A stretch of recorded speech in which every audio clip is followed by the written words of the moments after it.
हाँ तो नमस्कार प्यारे छात्रों, कैसे हो आप लोग। आई होप कि आप सब मस्त होंगे। सो हंसते रहे, मुस्कुराते रहे, स्वस्थ रहे और मस्त रहे। टेंशन नहीं लेना है, एग्जाम कैसा जाएगा वो आपको जो है टेंशन नहीं लेना है, क्योंकि साल भर में जितना पढ़े हो ना भाई, उससे बाहर क्वेश्चन अगर आएगा तो समझो वो तुमको नहीं आ रहा था।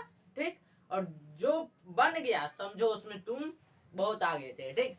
तो ज्यादा टेंशन नहीं लेना है, जो होना है सो होगा। आप कुछ भी कर लीजिए, बदलने वाला कोई भी चीज नहीं है।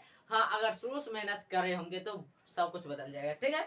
तो आज क्या करेंगे भाई, आज चैप्टर 1 से आप लोग थंबनेल पर देख लिए होंगे, चैप्टर 1 से चैप्टर 5 तक का निचोड़ देने वाले हैं आप लोगों को कि वो ऐसा किस टाइप का क्वेश्चन पूछता है बोर्ड एग्जाम, जिसमें बच्चे अक्सर फंस जाते हैं या फिर निकल जाते हैं।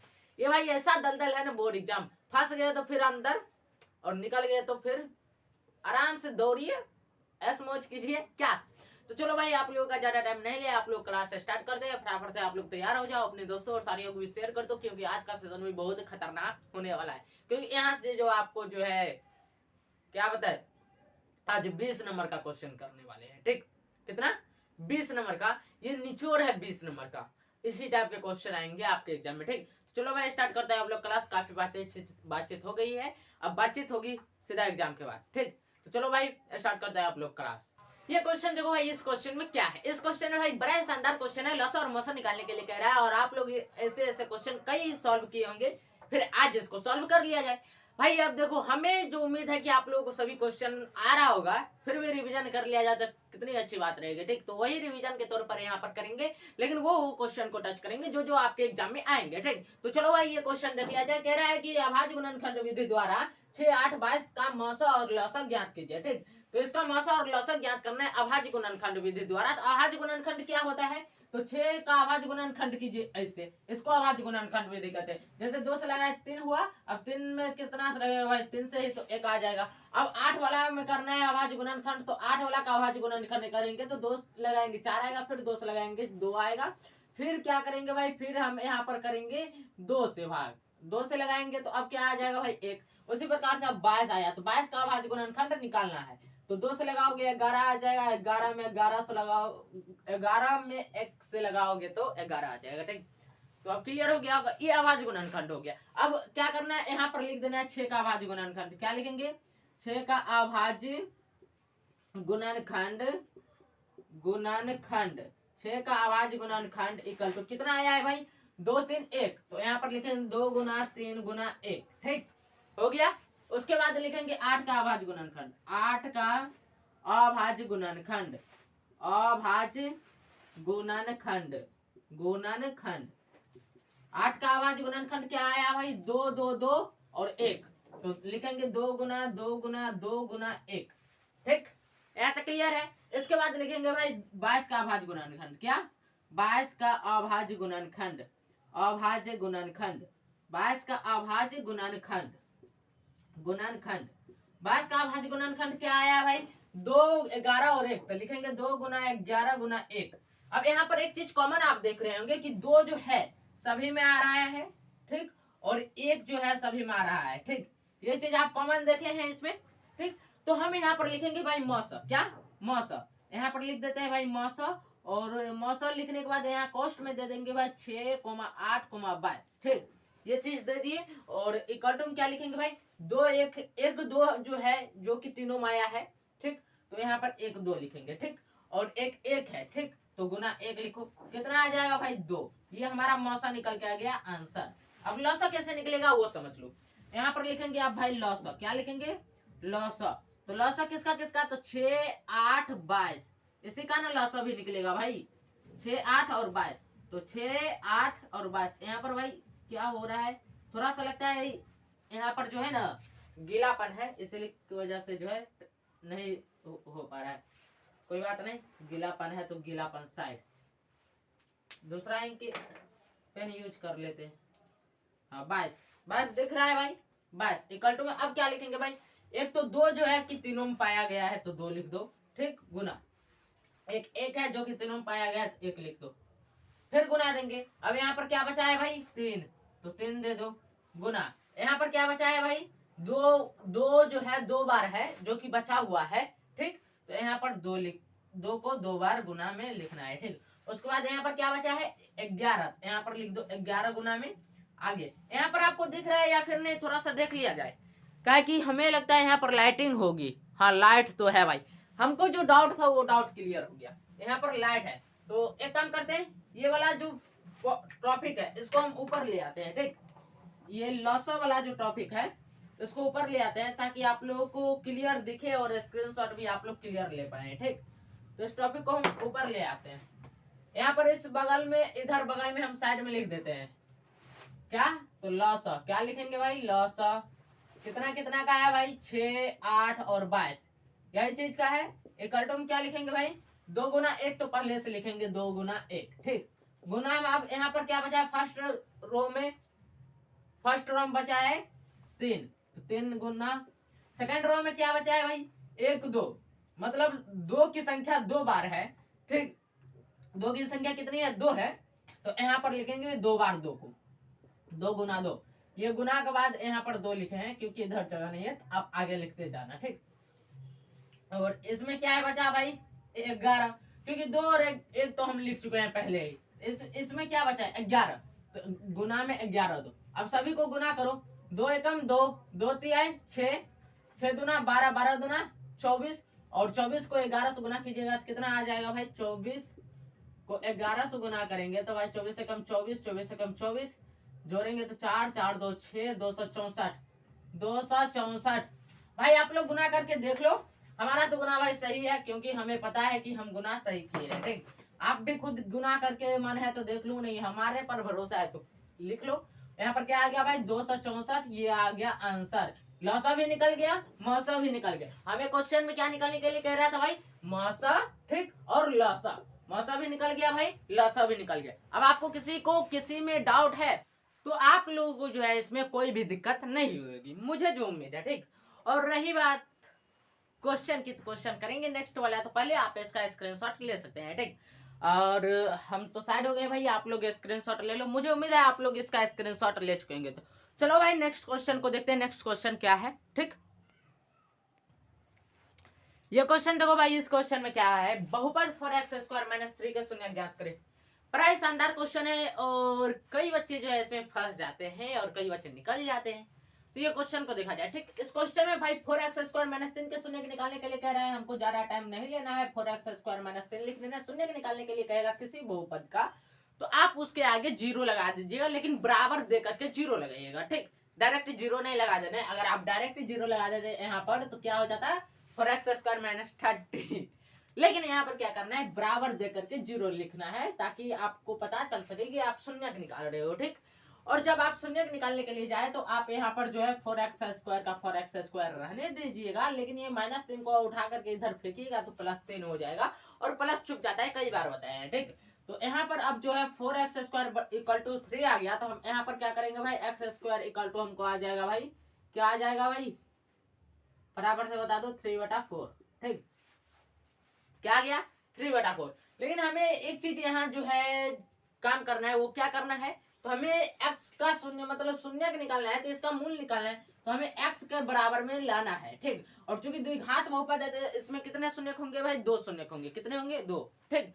तो यहाँ पर भाई x² पर से स्क्वायर हटाइएगा, तो यहाँ पर स्क्वायर जब भी हटाइएगा तो यहाँ पर अंदर रूट में आ जाएगा 3/4, और अंदर रूट से पहले प्लस माइनस, क्या आ जाएगा प्लस माइनस।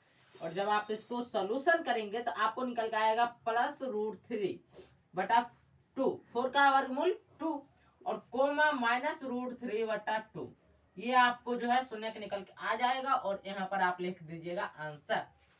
क्लियर हो गया, बहुत ही आसान सा है और बहुत ही खास क्वेश्चन है, क्योंकि ये क्वेश्चन भाई इतना छोटा क्वेश्चन है और 2 नंबर दिलाएगा। कहते हैं ना छोटा पैकेट बड़ा धमाका, तो ये भाई छोटा क्वेश्चन बड़ा नंबर दिलाने वाला है, यानी कि क्वेश्चन कितना बड़ा है भाई, इतना ही छोटा क्वेश्चन है और ये 2 नंबर दिलाएगा। और कई क्वेश्चन इतना आता है कि भाई 3-3 लाइन में इतना दूर होता है और दिलाता है कितना नंबर भाई 2 नंबर, ठीक। तो हमारे लिए कौन सा बेस्ट है ये क्वेश्चन, क्या। तो अब फटाफट से आप चाहो तो स्क्रीनशॉट ले सकते हो और मैं साइड हो जाता हूँ, ठीक। तो आप लोग इसका स्क्रीनशॉट ले लो, मुझे उम्मीद है आप लोग इसका स्क्रीनशॉट ले चुके होंगे। तो चलिए भाई चलते हैं नेक्स्ट क्वेश्चन पे, ठीक। ये क्वेश्चन देखो भाई, इस क्वेश्चन में क्या कह रहा है, प्रतिस्थापन विधि से निम्न रैखिक समीकरण युग्म का हल करें। तो समीकरण दिया गया है भाई, कोई बड़ा भारी क्वेश्चन नहीं है, सरल क्वेश्चन है। कहते हैं ना भाई, ये दुख ये दर्द सब तेरे अंदर है, तू खुद में झांक के देख, तू अपने आप में एक सिकंदर है। भाई क्वेश्चन कितना भी बड़ा आ जाए, ठीक, लेकिन सॉल्यूशन कर लोगे आप, क्योंकि आप पढ़े हो और आपको सभी क्वेश्चन का जो है आपके दिमाग में फिट हो गया, आपके माइंड में फिट हो गया किस प्रकार के क्वेश्चन आने वाले हैं एग्जाम में। तैयारी ऐसी होनी चाहिए भाई कि एग्जाम में जब आप बैठो ना, तो आपको क्वेश्चन देख करके सोचना ना पड़े कि हम ये क्वेश्चन पढ़े हैं कि नहीं पढ़े हैं। क्वेश्चन देखो, फारो क्वेश्चन को, मतलब कहने का मतलब क्वेश्चन देखो और क्वेश्चन का सोल्यूशन आराम से कर दो, ठीक। यहाँ फारो से निगेटिव वर्ड आप मत ले लेना कि मतलब क्वेश्चन देखो और फारो क्वेश्चन को, मतलब क्वेश्चन को ले दो आधा कर दिए, ऐसा नहीं करना है आपको, ठीक। तो चलो भाई, ये क्वेश्चन प्रतिस्थापन विधि से पूछा है। तो प्रतिस्थापन विधि बहुत ही शानदार क्वेश्चन है। कोई एक समीकरण ले लो, समीकरण 2 है, ठीक, कोई एक समीकरण ले लो, ठीक, उससे क्या कीजिएगा, एक्स या फिर वाई का जो है मान निकाल लीजिए, या फिर समीकरण जो निकल रहा है वो निकाल लीजिए। जब x का जो समीकरण निकल रहा है, x इक्वल टू जो चीज निकल रहा है उसको समीकरण 2 में बैठा दो, ठीक। समीकरण 2 में बैठाने पर क्या करना है, आप जब भी आप उस समीकरण को समीकरण 2 में बैठाओगे तो आपको जो है, अगर x का मान निकाले हैं तो y का मान निकल जाएगा, y का मान निकाले हैं तो x का मान निकल जाएगा, ठीक। तो ऐसे ही सॉल्यूशन इसका करेंगे। देखो कैसे करेंगे, ये तो भाई क्वेश्चन हो गया। तो क्वेश्चन हो गया तो हम क्या करेंगे भाई, यहाँ पर लिखेंगे, जब क्वेश्चन बनाएंगे तो आपको यहाँ से लिखना है, जब हम ब्लैक यूज कर रहे हैं तो यहाँ से लिखना है, ठीक। क्या लिखेंगे कि 7x minus 15y, 7x minus 15y equal to में 2, इसको हम कर लेंगे समीकरण 1, और x plus 2y equal to में क्या है भाई 3, इसको कर लेंगे समीकरण नंबर 2। अब क्या करेंगे, हमें जिस समीकरण से मन हो उस समीकरण से हम इसका सॉल्यूशन कर सकते हैं। फिलहाल हम यहाँ पर कर रहे हैं भाई समीकरण 2 से, ठीक। तो प्रतिस्थापन विधि यूज करना है तो यहाँ पर लिख देते हैं भाई प्रतिस्थापन विधि से, प्रतिस्थापन विधि से यहाँ पर लिख देना है प्रतिस्थापन विधि से। और क्या लिखेंगे भाई, समीकरण 2 से, समीकरण 2 से, समीकरण 2 में हमारा क्या है भाई, समीकरण 2 में x plus 2y equal to में क्या दिया हुआ है 3। तो हम एक काम करेंगे भाई, x इक्वल टू हमको निकल के आ जाएगा 3, और ये प्लस 2y इधर लाएंगे तो क्या हो जाएगा भाई माइनस 2y। ये सभी को क्लियर होगा, ठीक। और जब माइनस 2y हो गया तो अब जो है हम क्या करेंगे, x का मान लिखेंगे, x का मान समीकरण 1 में रखने पर, समीकरण 1 में रखने पर, 1 में रखने पर, क्योंकि हम 2 से x का मान निकाले हैं तो x का मान हम 1 में रखेंगे। अगर 1 से हम x का मान निकाल दे तो x का मान 2 में रखते हैं, और हम समीकरण 2 से x का मान निकाले हैं तो हम x का मान समीकरण 1 में रखेंगे, ठीक। तो समीकरण 1 में रखने पर, ठीक, समीकरण 1 क्या है भाई, समीकरण 1 है 7x, यहाँ पर लिखते हैं भाई 7x माइनस 15y, तो माइनस 15y इक्वल टू में क्या है भाई 2, इक्वल टू में 2 देंगे। 7x है तो 7 लिखेंगे भाई, क्या लिखेंगे 7, 7 का 7 इंटू एक्स का मान कितना है भाई 3 माइनस 2y, तो यहाँ पर लिखेंगे भाई 3 माइनस 2y, क्या लिखेंगे 3 माइनस 2y, और यहाँ पर भाई माइनस है, माइनस 15y है ना, तो माइनस 15y इक्वल टू में 2 दे देंगे, ठीक। यहाँ तक हमें लगता है किसी को कोई परेशानी नहीं होगी, क्योंकि यहाँ तक सिंपल सा बताया है, ठीक, और आगे भी सिंपल ही रहेगा। अगर यहाँ तक आप सभी किसी को परेशानी नहीं हुई तो आगे भी परेशानी नहीं होने देंगे, कोई डाउट नहीं रहने देंगे, ठीक। तो अब देखो भाई, हमको आया 7 into 3 minus 2y minus 15y equal to 2। तो यहाँ पर देखो भाई 7 को 3 से गुना करेंगे तो क्या हो जाएगा भाई 7 या 21, क्या होगा 21, ठीक। और देखो भाई ये माइनस इधर कुछ नहीं है तो माइनस यहाँ देंगे, क्या देंगे माइनस। अब देखो 7 को 2 से गुना करोगे तो कितना हो जाएगा 14, ठीक। और उसके बाद y है तो y देंगे, तो यहाँ पर लिखेंगे भाई 14y, चूंकि अब आगे क्या है माइनस 15y, तो यहाँ पर लिखेंगे भाई माइनस 15y, क्या लिखेंगे माइनस 15y, और बराबर में क्या है भाई 2 है, क्या है 2 है, तो बराबर में 2 2। अब यहाँ पर एक चीज कर रहे हैं कि ये 21 है, ठीक भाई 21 है तो 21 रहने देते हैं, ठीक। और ये माइनस 14 हुआ है, माइनस 15 हुआ है। देखो भाई चिन्ह बराबर है तो चिन्ह बराबर है तो जो चिन्ह है वही रहने देंगे, वही चिन्ह रहने देंगे। लेकिन जब चिन्ह बराबर रहती है तो जोड़ की क्रिया होती है, ये हमने आपको बताया था। ठीक, तो यहाँ पर 14 और 15 को जोड़ेंगे कितना हो जाएगा 29। चिन्ह बराबर है तो चिन्ह हम सेम टू सेम दे दिए माइनस, और 14 और 15 को जोड़ेंगे तो हो जाएगा 29, और y का y इक्वल टू में कितना हो गया भाई 2। क्या हो गया 2। अब देखो हमको यहाँ से क्या निकलने वाला है, आगे आएंगे तो यहाँ पर हम क्या कर सकते हैं भाई, एक चीज कर सकते हैं, अगर चाहे तो 21 को उधर फेंक दो या फिर 2 को इधर ले आओ। तो हम 21 माइनस 2 करेंगे, क्योंकि 2 को हम इधर ले आते हैं, और माइनस 29y है इधर, इसको इधर लाएंगे तो 29y हो जाएगा। क्या हो जाएगा 29y।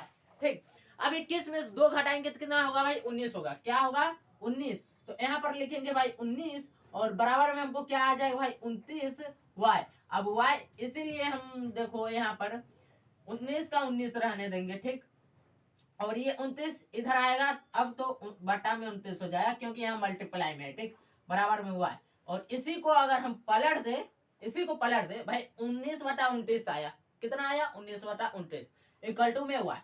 इसी को हम पलट देंगे तो हमको क्या हो जाएगा भाई, पलटने पर हमको हो जाएगा y इक्वल टू 19 बटा 29। ठीक, y का मान हमको आ गया। अब क्या करेंगे, तो यहाँ पर लिखेंगे, अब क्या लिखेंगे अब, और यहाँ पर अब आ जाओ, x इक्वल टू क्या है 3 माइनस 2y है ना, तो यहाँ पर लिखेंगे भाई x equal to 3 minus 2y। ठीक, अब y का मान बैठा देंगे तो 3 माइनस 2 इंटू y का मान कितना आया है भाई 19 बटा में 29। अब 19 को 2 से गुना करेंगे तो भाई हो जाएगा हमको 38 बटा में 29 है। आप यहाँ से बटा पर का जोड़ घटाव कर सकते हैं, इसमें हमें कोई भी परेशानी नहीं होने वाली है।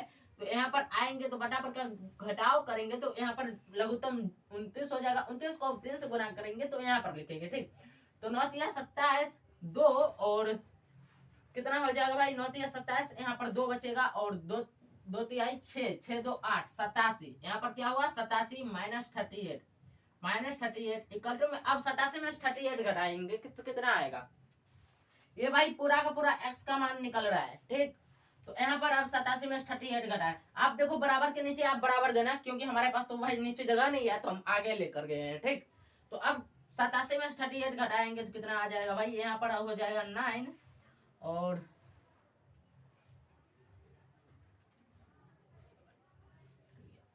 यहाँ हो जाएगा 4, 49 बटा 29, 49 बटा 29, और भाई एक तो यहाँ 19 बटा 29 आया आंसर। ठीक, और एक यहाँ आया 49 बटा 29, ये हो गया आंसर। भाई आंसर निकल के आ गया। आपको क्या कह रहा है, तो प्रतिस्थापन विधि से हल करना है निम्न समीकरण को, ये समीकरण और ये समीकरण को, समीकरण युग्म बोला जाएगा इसको। ठीक, तो इसको हल कर दिए भाई, x का मान भी निकल के आ गया नीचे में, यहाँ पर देखो भाई x का मान निकल के आ गया, x का मान, और यहाँ पर y का मान निकल के आ गया। ठीक, तो क्लियर हो गया होगा मुझे जो उम्मीद है, क्योंकि बहुत ही सरल और आसान भाषा में हमने आपको बताया है। ठीक, इसमें कहीं भी जो है बड़ा शब्द का यूज हमने नहीं किया है, अपना सिंपल भाषा यूज किया है। और भाई हम भी स्टूडेंट लाइफ में है तो समझ सकते हो भाई स्टूडेंट लाइफ कितना स्ट्रगल लाइफ होता है। भले ही कोई ना कहे कि स्टूडेंट लाइफ स्ट्रगल लाइफ नहीं होता है, लेकिन हम बोलेंगे भाई स्टूडेंट लाइफ स्ट्रगल लाइफ होता है, क्योंकि हम भी अभी भी उसी लाइफ में जी रहे हैं। आपसे यही है कि आपसे 2-3 साल सीनियर हैं, लेकिन हम भी अभी भी वही उसी लाइफ में जी रहे हैं। जो पहले से हमको जानते हैं वो जानते हैं कि हम किस लाइफ में जी रहे हैं भाई। तो चलो भाई, अब आप लोग इसका स्क्रीनशॉट ले सकते हो, क्योंकि यहाँ तक आप लोग कोई परेशानी नहीं है तो मैं साइड हो गया हूँ भाई। आप लोग इसका स्क्रीनशॉट ले लो, मुझे उम्मीद है आप लोग इसका स्क्रीनशॉट ले चुके होंगे। तो चलो भाई चलते हैं नेक्स्ट क्वेश्चन पे। ठीक, ये क्वेश्चन देखो भाई, ये क्वेश्चन आप लोगों को क्लियर दिख रहा होगा। ठीक, इस क्वेश्चन में भाई द्विघात समीकरण दिया गया है और पूछ रहा है द्विघात समीकरण का व्युत्क्रम क्या होगा, मतलब द्विघात समीकरण का व्युत्क्रम ज्ञात कीजिए। ठीक, तो जो द्विघात समीकरण दिया गया है उसमें व्युत्क्रम निकालना है। व्युत्क्रम आप लोग जानते हो कि उसमें हम डी निकालते हैं, क्या निकालते हैं डी। तो चलो भाई स्टार्ट करते हैं आप लोग का ये क्वेश्चन। ठीक, यहाँ पर क्या दिया हुआ है भाई 2x², ठीक, minus 7x plus 6 equal to में 0, और विविक्तिकर को क्या कहते हैं भाई डी। तो यहाँ पर लिख लेंगे भाई विविक्तिकर, विविक्तिकर ऐसे नहीं लिखा था भाई, विविक्तिकर जैसे लिखा था वो भाई विविक्तिकर, हाँ विविक्तिकर सही है। और इसको हम इस डी से सूचित करते हैं। ठीक, किस डी से, इस डी से, और इस डी से किसको सूचित करते हैं भाई विवेचक, सॉरी विवेचक बोलते हैं, इस डी से सूचित करते हैं भाई समांतर श्रेणी में जो आता है डी, उसको सूचित करते हैं। ठीक, और यहाँ पर भाई इसको विविक्तिकर कहते हैं। इसी को भाई विवेचक भी कहते हैं। क्या कहते हैं? विवेचक। ठीक, इसी को विवेचक भी कहते हैं। तो यहाँ पर D इक्वल टू क्या सूत्र हमने आपको बताया था? बी स्क्वायर माइनस 4AC, ये सूत्र बताया था, याद है कुछ? तो B क्या है? यहाँ पर B है इस समीकरण में भाई -7, तो -7 इसका स्क्वायर, ठीक, -4 इंटू A हमारा क्या है भाई? A है 2, क्या है? 2, तो A के जगह पर 2 देंगे, इंटू C क्या है? 6, C क्या है? 6, तो यहाँ पर 6 देंगे। आगे आएंगे तो माइनस का स्क्वायर प्लस हो जाता है और 7 का स्क्वायर होगा भाई 49, क्या होगा? 49, माइनस यहाँ 4 दूना 8, 8 छक्का 48, कितना होगा? 48। तो यहाँ पर विभक्तिकर निकल के कितना आ गया भाई? 1, क्या निकल के आ गया? 1, और एक विभक्तिकर हमें निकल के आ गया, तो यहाँ पर लिख देंगे भाई आंसर। ज्यादा आगे हमको इसको जो है क्या करना है? आगे नहीं बढ़ना है ज्यादा। अगर इससे आगे बढ़ेंगे तो अब निकलेगा द्विघात समीकरण का मूल। जो ये समीकरण दिया हुआ है इसका मूल निकलेगा। तो हमें मूल निकालने के लिए नहीं कह रहा है, हमें विभक्तिकर निकालने के लिए कह रहा है। तो आपको बस इतना निकाल करके रख देना है, आपको फुल मार्क्स मिलेगा। ठीक, तो चलो भाई, मुझे उम्मीद है आप लोग क्लियर समझ गए होंगे। तो आप लोग इसका स्क्रीनशॉट ले सकते हो, मैं साइड हो जाता हूँ। क्लियर दिख रहा होगा आप लोगों को, क्योंकि बड़ा फॉन्ट में लिखे हैं, तो मुझे उम्मीद है क्लियर आप लोगों को दिख रहा होगा। तो चलो भाई चलते हैं नेक्स्ट क्वेश्चन पे। ठीक, ये क्वेश्चन देखो भाई, इस क्वेश्चन में क्या है, बड़ा ही मजेदार क्वेश्चन है। शायद आज तक कराए हैं या फिर नहीं कराए, मुझे भी नहीं पता, लेकिन आज करेंगे क्योंकि ये क्वेश्चन कई बार एग्जाम में आया है। ठीक, कह रहा है प्रथम 1000 धन पूर्णांकों का क्या करना है? योग निकालना है। ऐसे ही क्वेश्चन आते हैं, प्रथम 100 धन पूर्णांकों का योग निकाले, प्रथम 150 धन पूर्णांकों का योग निकाले। ऐसे क्वेश्चन कई बार आते हैं, आए हैं एग्जाम में। ठीक, तो टेंशन नहीं लेना है भाई, हम आपके साथ हैं। ठीक, तो यहाँ पर क्या करना है भाई? लिखा है प्रथम 1000 धन पूर्णांकों का योग निकाले, यानी कि आप तो ऐसे नहीं लिखोगे कि हमको ऐसे निकालना है 1 + 2 + 3 + 4 + 5, ऐसे आप लिखते जाइएगा 1000 तक, उसके बाद आप जोड़िएगा। तो ऐसा आपको नहीं करना है। आपको क्या करना है? 1 + 2 + 3 + 4 प्लस कर लिए, डॉट डॉट डॉट डॉट कर लीजिए, फिर क्या लिखिएगा? +1000, क्या लिखिएगा? +1000। ठीक, 1000 लिख दिए, ये आपका क्वेश्चन तैयार है। अब यहाँ पर एक चीज देखो भाई, प्रथम यानी कि यहाँ जो है पहला पद क्या है? 1, तो यहाँ पर लिखेंगे प्रथम पद, प्रथम पद, प्रथम पद इक्वल टू क्या है भाई? 1। ठीक, सार्व अंतर निकाल लो भाई, सार्व अंतर, सार्व अंतर क्या है भाई?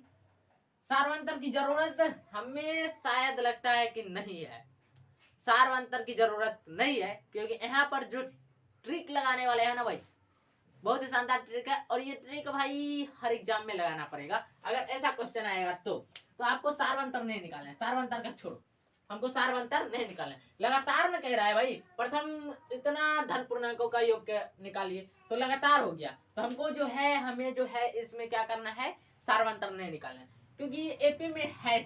ठीक, यहाँ पर हम क्या निकाल लेंगे भाई? एनवा पद, एनवा पद, एनवा पद, एनवा पद क्या है भाई? A N.